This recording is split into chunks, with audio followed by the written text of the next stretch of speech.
Hello, everybody, and thanks for watching my YouTube channel, for watching this particular video as well. Today, I'm sharing about the power of words and kung paano nakaapekto ang pagsasalita natin sa outcome ng buhay natin. I've been reflecting on this the past, I guess, couple of days and maybe weeks as well.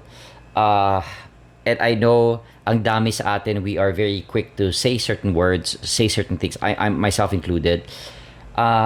And ang hindi natin napapansin is many of the words that we actually speak are hurtful and harmful to ourselves and to other people. So I wanted to focus on that today sa mga nanonood. And if this is something that is perhaps giving value sa inyo, please click on the subscribe button here on YouTube. I'd love to interact with you guys more. Also, if you would like to leave a comment, that'll be very helpful for me as well. A lot of you are sending me messages on my messenger when I'm posting on my other social media. I really appreciate it when you're saying na nakakatulong yung content, it's helping you guys out, and all this other stuff. I really appreciate it because it's giving me feedback as to what type of content to give you guys. I'm also grateful today that I'm able to share a little bit more about what I am passionate about and what I love, which is personal growth, personal development, because it has literally turned my life around. And so lahat ng ito paniniwala ko, all the good that we get to receive in life, I feel it's our responsibility to be able to share this to other people as well. So I hope you get some good out of this video. I'm going to be talking about something that Jordan Peterson, he's an author and a speaker and a clinical psychologist, who posted something that I just feel parang summarizes, not really summarizes, but at least encapsulates the main idea of what I'm trying to share about the power of words. And I'll just be going through it here in this content, and let's see how this goes. So he posted this 13 hours ago, or maybe a little bit longer. And he says, how to tell if you are speaking authentically. So the purpose of this post here, rather this video, is for me to be able to share some insights and commentary on what I think about this particular topic. And of course, giving my own interpretations, as well as a little bit of insight on how this has helped me in very practical ways all throughout my life. And sana makatulong din sa mga nanonood. So if you're looking for encouragement, motivation, inspiration, please do consider subscribing to this channel. Salamat sa inyo. How to tell if you are speaking authentically. So authenticity is something that so many of us are saying that we are, and we're like striving, like we want to be authentic. But it's so difficult these days to be able to talk about authenticity. Kasi ang dami sa atin, like we don't know what authenticity is. We don't know what it's like to be authentic, what it means to be authentic. So it's such a struggle for so many of us, that we sort of like say like, yeah, I am authentic, but maybe not. Mapapansin mo to, maybe if you are one, you behave a certain way with a certain group of people, and then when they're not there anymore, you shift totally. Maybe you pumapanig ka more on the side of wanting to agree with certain people just so not to rock the boat. Or maybe you are like me, like a lot of people who I work with, you have this need for acceptance and validation. So it's a real human need. So nahihirapan tayo to speak authentically because first of all, we don't really know what authenticity means. So I'll go read through his post and then let me know what you think. He says here, listen to yourself talk as if a stranger was talking. Try not to identify too much with what you are saying, then observe. See if what you were saying makes you feel stronger physically or weaker. I have something to share about this. Usually I have a tendency or proneness to worry. Anyone like me, maybe you're watching this and like, yeah, I kind of get it. And I realized, but I'm so grateful also that to a certain degree, ang laki na nang nabawa sa akin itong challenge ko with worrying, with fear, because I have learned over the years to trust more, to be more in the present moment, which has helped me immensely just to be here. Ang dami sa atin kasi we're here in the present moment, but we're thinking of the future, something terrible that's going to happen, and it's so difficult. And we're not aware, especially of how how the way we think certain thoughts and speak certain words, how it makes us feel physically. Sa akin, whenever I'm going through this experience of fear, or worry rather, in fear, there's like a constriction and a tightness in my energy. So parang nakakabigat ng enerhiya ng tao.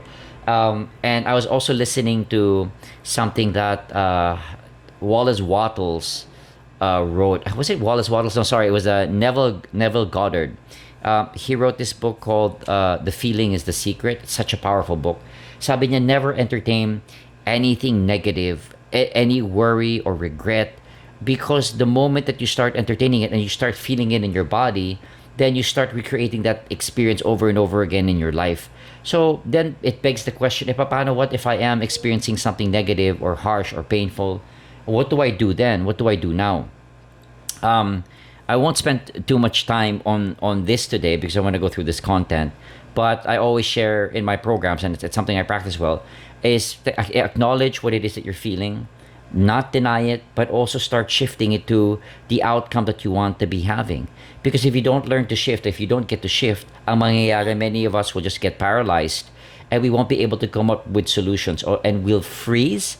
You go into fight or flight. Pag nasa fight or flight ka, you're in what we call danger mode or emergency mode. And ang hirap mag-function when you're in this state. You don't come up with solutions. As a matter of fact, it tends to get worse and worse.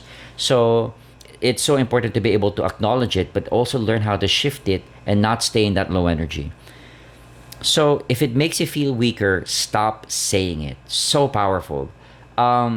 Many of us will continue speaking these words because nasanay na tayo speaking negatively about life and about ourselves without even realizing it's actually hurting me. And he even talks about understanding that all disease, it's something that you gotta research on for yourself. All disease is created internally, meaning the body is such a powerful functioning mechanism and organism na it's designed to actually sustain life, not to cut off life. But pag nandun ka sa sinasabi ko kanina na emergency mode for such a long time, it makes your immune system not function 100%, and then disease starts manifesting for us. And if you do this over and over again, this is where chronic diseases starts to happen. So I'll continue. Try to reformulate your speech until you can feel the ground under your feet solidifying. Then practice only saying things that make you strong. They actually do this in a practice called kinesiology. Kinesiology or muscle testing is when you say certain words. Example, you're lying or you're deceiving someone. The body actually gets weaker. Then they do certain types of tests to show that the body is very, very sobrang hirap niyang i-deceive and to lie. Di ba pag nagsisinungaling ka when you're lying, like you feel nervous or your eyes are parang hindi ka makafocus, because you're lying. So, but the same thing is when you start grounding your life and your words into a powerful truth that you believe in advance because of faith. And I think faith is important because if you think about it, ang dami sa atin, we did not have the ideal experience growing up or childhood or perhaps today. But you're realizing I literally co-created the outcome that I'm experiencing in life today because of people that I hang out with, choose to hang out with the words that I speak every day, but also perhaps constantly growing myself. So pag ginagawa natin to consistently every day, it creates a different outcome. But also if you're one of those people na sabi mo like, no, I don't believe in change and growing and learning, then you're gonna find like how I used to think 10 years ago, pretty much ganun pa din ako mag-isip. And to a certain degree, it might be hurting you. Probably will be hurting or is hurting you. So stop trying to use your speech to get what you want. You don't necessarily know what you want. This is so important because many of us think like, I do know what I want. But I share this in my programs as well. Many times it's not that we know what we want, but it's something that was passed on sa atin or conditioned that you have to want this watch or this car or this lifestyle or this type of relationship. But the truth is, maybe not. Maybe I'm happy just being single and having a very minimal lifestyle. So kanya-kanya, but the conditioning is there. And more importantly, the conditioning that we seem to go through makes us feel bad. It makes us feel terrible. It makes us feel like there's something lacking or missing in life. And it gets us depressed. It's so important to talk about. Assume that your truth, as lived and spoken, will produce the best possible outcome. I mean, I couldn't have worded this any better. It's an act of faith, but so is every other way of being. Meaning, like, di ba sabi nga nila, worry is like a negative prayer. So why would I want to do that instead of just changing the way that I speak, changing the way that I act, but also watching who I spend time with? I hope this was helpful for someone. Leave a comment below. This is the first of a series of videos that I want to be doing. And I hope to be sharing more insights like this to you guys who are subscribed to the channel, all 170 plus of you. I really appreciate you guys for doing this. And I do hope I get to provide value. Maraming salamat. Again, give a like, give a share, and subscribe to the channel if you haven't already done so. God bless you and have a great day.